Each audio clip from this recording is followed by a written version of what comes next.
Retour sur ce plateau pour la deuxième partie de cette émission Ici l'Afrique. Le thème en débat, c'est justement l'Afrique face à la montée de l'intégrisme religieux avec nos invités Guy Tonda, spécialiste des sociétés modernes, et Moussa Nziengui, qui est membre du Conseil supérieur des affaires islamiques du Gabon. On dit que tous les intégristes sont des partenaires dans leur tentative de créer la division et qui ne servent qu'un intérêt commun, le capitalisme international, dont l'objectif est lui-même de créer la dépendance économique dans les pays du tiers-monde. Qu'en pensez-vous, M. Tonda? Écoutez, merci. C'est une approche discutable qu'il faut vérifier, fouiller, justement pour démontrer les commentaires ou alors ce que les uns et les autres vont penser. Mais tout ce que je sais, c'est que l'intégrisme fait dans la passion, dans le débordement, et l'intégrisme également est sous-tendu par des supports, par les supports de l'islam. Par les pratiquants, par les fidèles. C'est dommage parce que ça fait tache d'huile dans cette religion que je respecte et qui est également une religion importante. Voilà. Moi, je pense aussi que lorsqu'il s'agit de sauvegarder un intérêt qui se trouve du côté de l'Occident ou un intérêt général qui peut se trouver du côté de l'Asie ou des États-Unis, je suis d'accord avec vous pour dire que tous les intégristes, au-delà de divergences qu'ils partagent et au-delà de la haine qu'ils partagent, ils peuvent s'unir, ou s'unissent peut-être, pour amener ou mettre le tiers-monde dans une certaine dépendance. Et cela peut être, comme vous le disiez, pour les besoins, n'est-ce pas, d'un capitalisme international. Peu avant la fin de la première partie de cette émission, Moussa Nziengui disait que la plupart des mouvements intégristes sont instrumentalisés. Je ne pense pas trahir sa pensée. Est-ce que vous le pensez aussi? Forcément. Tous les mouvements intégristes sont dirigés par des maîtres, par des gourous, par des grands leaders, par des qui ne sont pas forcément qui ne sont pas forcément affiliés aux tendances radicales de l'Occident, mais qui peut-être partagent en Afrique aussi, mais qui peut-être ont un lien commun. C'est celui peut-être dans l'instrumentalisation des gens, des individus. Il y a, n'est-ce pas, un retour peut-être de la gagne, donc du gain, qui pourra arranger, et j'ai envie de dire, tous les maîtres gourous, tous ces gens-là, n'est-ce pas, qui instiguent les sentiments de haine. Je vais rebondir sur la question. Je vais prendre un exemple avant de prendre également un exemple parce que je pense que cette émission peut nous permettre aussi de voir un certain nombre de choses qui se passent dans notre propre pays. Au niveau de l'Irak, qu'est-ce qui se passe lorsque les Américains viennent prendre le pétrole gratuitement pour $40 à hauteur, alors que le prix était à hauteur de $140, les $100 c'était pour la nourriture. Et lorsque le monde se rend compte qu'ils ont été dupés par la déclaration de M. Bush disant qu'il y avait des armes de destruction massive, ils ont armé Daesh pour divertir les gens. Imaginez-vous que voilà, les États-Unis rentrent en guerre contre Daesh. Pourquoi? Parce que Daesh allait bombarder des statues dans le désert, des villes ancestrales, je ne sais pas qui habitait là-bas. Et après, ils ont poussé le bouchon loin en demandant à Daesh, quand vous voyez les effectifs de Daesh, près de 70% des responsables de Daesh ne sont pas musulmans. Et ils ont demandé à Daesh d'aller contre les Yazidis, qui est une minorité chrétienne en Irak, de les tuer, pour qu'on dise que voilà, les musulmans vont contre les chrétiens et leur permettent d'asseoir toujours leur hégémonie. Quand on voit aujourd'hui la Syrie, mais Bachar Assad, ici il met la dictature chez lui, vous pensez que la façon dont Alep est détruite aujourd'hui là, il fallait faire cette guerre-là parce qu'on veut imposer aux gens la démocratie. Quand je dis que la Chine aussi nous a montré que la démocratie n'est pas forcément la panacée. Venons en autre cas, M. Ismaël Obianze. Je crois que c'est très important. Je profite de cette tribune pour dire que les derniers événements du 31 août 2016, qu'est-ce qui se passe? Je ne prends le parti de personne. Nous, Gabonais, nous sommes allés brûler l'Assemblée nationale. Nous avons détruit un certain nombre de choses. N'est-ce pas des actes terroristes? Mais qui, dans le fond, on ne regarde pas qui est derrière tout cela? Qui est derrière tout cela? On voit aujourd'hui l'Union européenne, comme disait le ministre Bilebinze hier, etc., etc.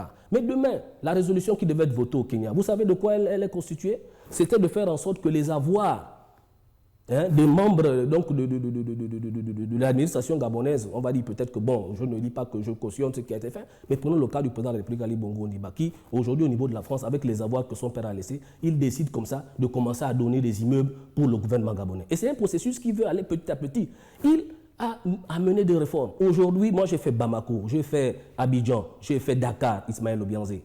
Je mets au défi qui que ce soit pour montrer dans ces villes-là où on peut avoir 4 hôpitaux de dernière génération comme nous en avons aujourd'hui. Pour terminer, derrière l'Union européenne, on voit une main qui veut cogner la tête entre les Gabonais. Et puis, quand nous on va se battre, on va sécuriser le manganèse, on va sécuriser le pétrole, et ils vont commencer à exploiter en nous disant que bon, le manganèse était à $1, quand vous êtes en conflit, nous on paye ça maintenant à $10.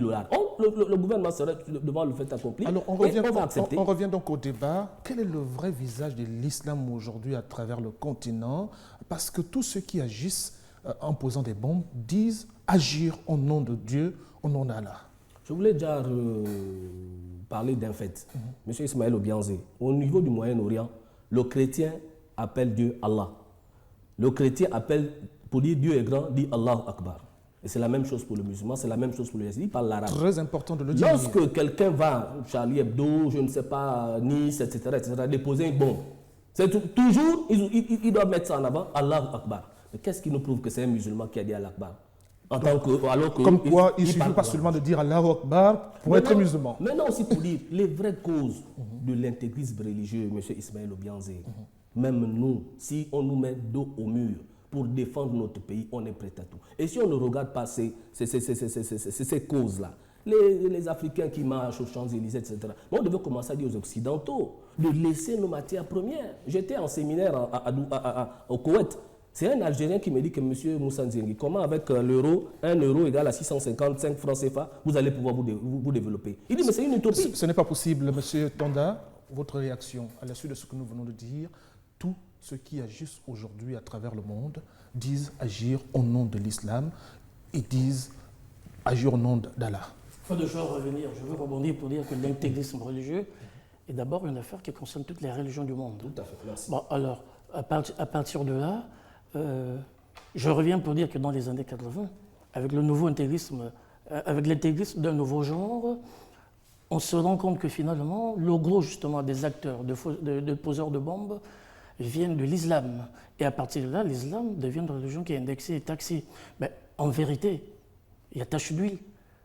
Et lorsqu'on regarde ce qui se fait, mais dans le fond même, ce n'est pas forcément les pratiquants de l'islam qui sont également les instigateurs ou alors qui sont forcément les grands terroristes.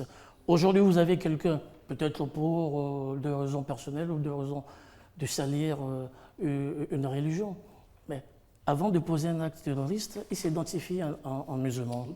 Et ça, c'est dangereux, ça fait mal, ça pose problème.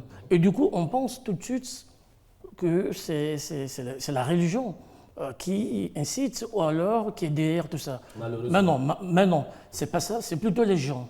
Des gens passionnés et passionnels qui interprètent très mal l'idéologie et qui justement qui sont convaincus que pour se faire entendre, pour se faire écouter, ou alors pour aboutir à certaines fins, il faut faire dans la violence physique. Et comme qui dirait, la religion n'est pas mauvaise, ce sont les êtres humains qui sont mauvais.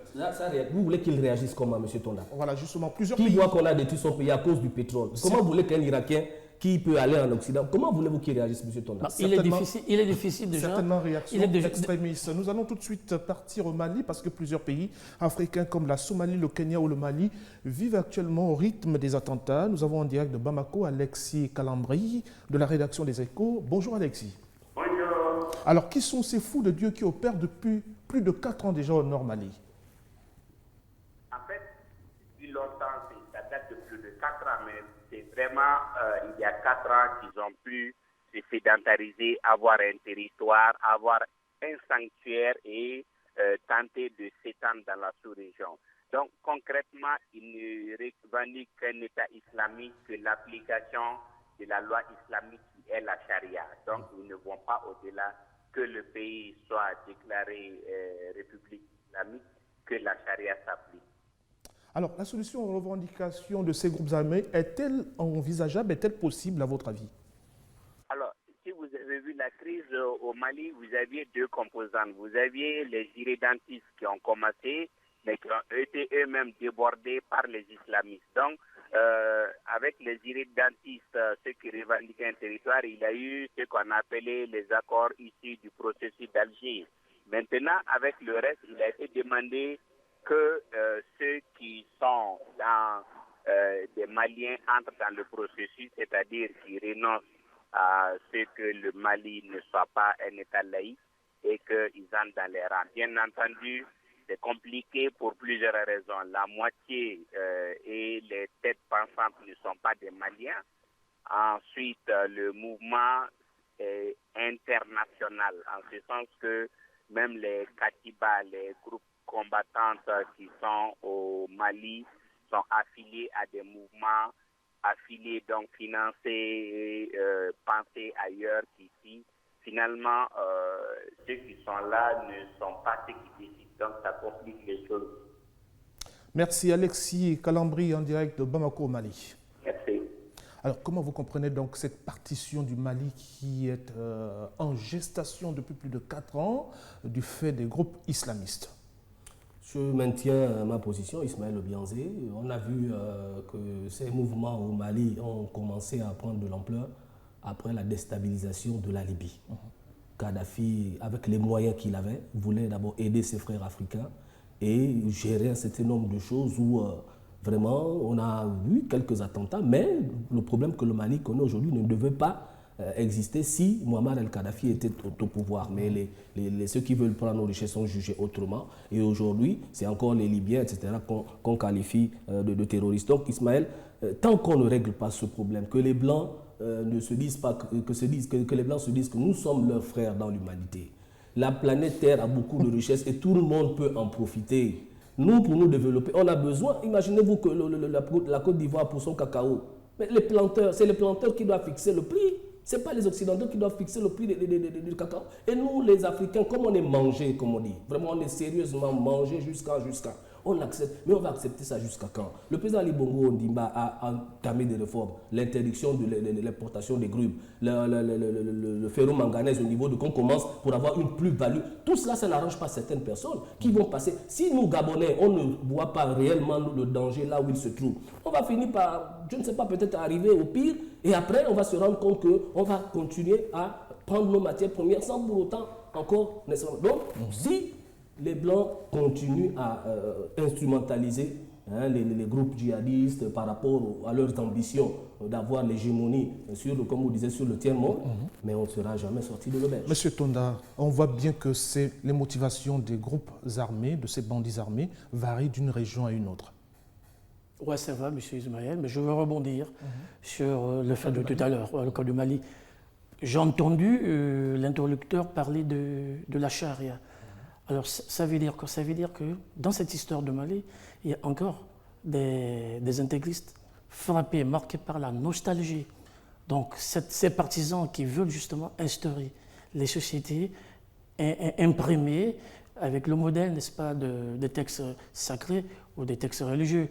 Et il y a d'un autre côté une catégorie d'intégristes qui, en vérité, veulent simplement se faire connaître, veulent avoir une signature, rien que régler les comptes aux Occidentaux. Alors, donc, il faut faire le distinguo entre ces deux catégories. Il y a d'une part les nostalgiques, c'est-à-dire ces terroristes qui, coûte que coûte, par n'importe quel prix, veulent marquer les sociétés, alors les transformer avec les textes sacrés. Et une autre catégorie, n'est-ce pas, qui est là, qui s'est jurée, qui a pour objectif de régler les comptes, peut-être au monde entier, ou alors à la société civilisée. Et c'est là où ça devient intéressant, ce que dit M. Tonda, parce que justement, on l'entend un peu partout dans les pays africains, cette volonté d'instaurer la charia. Que dit la charia? C'est quoi la charia? Merci. La charia, c'est la loi que Dieu a révélée à Moïse dans la Torah. On appelle œil le talion, œil pour œil, dent pour dent, mais qui a été remodelé un peu, si on peut le dire, parce qu'il y a beaucoup d'autres choses qui rentrent en compte. Réactualisé, oui. À chaque fois qu'un prophète remplaçait un autre prophète, nos sociétés aujourd'hui. La charia est adaptée à nos sociétés aujourd'hui. Voilà pourquoi je disais que ceux qui parlent de M. Tonda, ceux qui disent qu'ils veulent mettre la charia, c'est des groupes instrumentalisés. Il y a un cas typique, on ne s'arrête jamais sur ce cas-là, M. Ismaël Obianzi, l'Arabie Saoudite. L'Arabie Saoudite, il y a le système de la charia qui est instauré. Ils n'ont aucun problème à ce jour. Le taux de vol au niveau de l'Arabie Saoudite, M. Ismaël Obianzi, est de 0,003%. Le taux de criminalité est de 0,06%. La charia, c'est une loi dissuasive. Lorsque vous savez que si vous tuez quelqu'un, voilà le banditisme qui sévit dans nos pays, parce que encore on nous a amené le droit, bon je ne prononce pas le nom du pays, c'est dissuasif. Là-bas en Arabie Saoudite, est-ce que les gens ont les problèmes que nous avons dans nos sociétés? Non, le problème d'alcool, le problème de drogue, le problème de criminalité. Pourquoi? Parce qu'ils ont instrumentalisé la charia. N'est-ce pas, M. Tonda? C'est la charia qui est dans ce pays. Est-ce qu'on a vu aujourd'hui les Saoudiens? Ils sont quasiment dans les nations les plus riches du monde aujourd'hui. Et en termes de sécurité, même les Américains travaillent pour leur sécurité. Mais pourtant, ils instaurent la charia. Pourquoi on va dire aux gens que non, la charia, c'est un système? Je vous ai dit que les Blancs ont échoué, le capitalisme a échoué. Les Chinois nous ont démontré que voilà, ils sont la première puissance économique aujourd'hui. Que les Occidentaux se disent que nous aussi, nous avons nos valeurs et qu'on peut aussi mettre en exergue nos valeurs. Nous sommes de fait qu'ils arrêtent de nous instrumentaliser pour vouloir piller nos richesses et continuer à asseoir leur hégémonie sur le tiers-monde. Ce n'est pas un raccourci de penser que vouloir instaurer la charia, c'est une instrumentalisation des Occidentaux, alors que c'est un fait réel. Non, monsieur Ismaël, n'ayons pas peur de mots. Hein.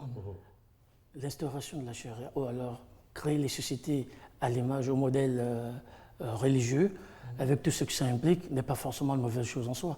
Mais le problème, c'est que les partisans, justement, de l'intégrisme moderne veulent construire des sociétés sans adaptation ni concession, mais ce n'est pas possible. Voilà, parce que c'est des sociétés qui sont impliquées directement. Je t'en prie. Parce que c'est des sociétés qui sont impliquées depuis l'histoire des États par le principe de la laïcité. La laïcité domine. Alors, construire des sociétés sur le modèle religieux, ce n'est pas mauvais.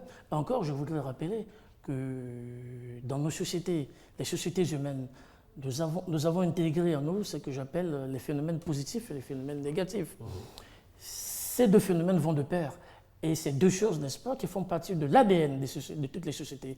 En partant des sociétés primitives, archaïques, évoluées et celles modernes aujourd'hui, il y a forcément ces deux tandems, les phénomènes positifs et les phénomènes négatifs. Vous voyez même dans l'homme, homme avec grand H, il porte en lui justement l'ADN du positif et du négatif. Quand je parle de homme, c'est sexe masculin, phénomène positif, sexe féminin, qui est le négatif. Donc, dans les sociétés, dans toutes les sociétés, il faut ça et il y a forcément ces deux phénomènes. Alors, direction Douala au Cameroun, d'où nous attend Eric Martial Djomo de la télévision Equinox. Eric, bonjour. Bonjour Ismaël et bonjour à tous les auditeurs. Bonjour. Avec la pénétration de l'islam fondamentaliste et l'essor des églises dites de réveil sur le territoire camerounais, le Cameroun est désormais classé dans le registre des pays à risque, vous confirmez? Bien entendu, comme vous l'avez si bien dit, avec tout d'abord cette menace qui terrasse pratiquement tout le bassin du lac Tchad, la menace Boko Haram qui a sévi, notamment au Nigeria, qui a sévi au Tchad et qui depuis peu sévi du côté du Cameroun avec donc cette vague d'attentats et on parle déjà de bientôt 2000 morts causés depuis le début de la guerre justement contre ce fléau que Boko Haram à côté de cet extrémisme religieux islamique.